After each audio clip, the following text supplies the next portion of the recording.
ભુજ તાલુકાના શેખવીર 3 રસ્તા નજીક ગેરકાયદે બાયોડીઝલના વેચાણના કૌભાંડનો પર્દાફાશ કરાયો છે.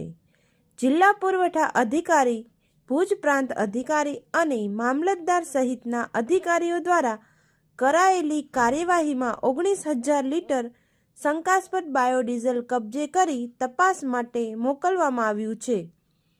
બાયોડીઝલનો જથ્થો સીઝ કરી ટેન્કર અને બાઇક સહિતનો મુદ્દામાલ કબજે કરી પદ્ધર પોલીસને જાણ કરવામાં આવી છે. સ્થાનિકે નોકરી કરતા અને સોમનાથના 2 શખ્સોને ઝડપી પૂછપરછ કરતા મુખ્ય સૂત્રધાર માંડવી તાલુકાના તલવાડાનો હોવાનું ખુલ્યું છે.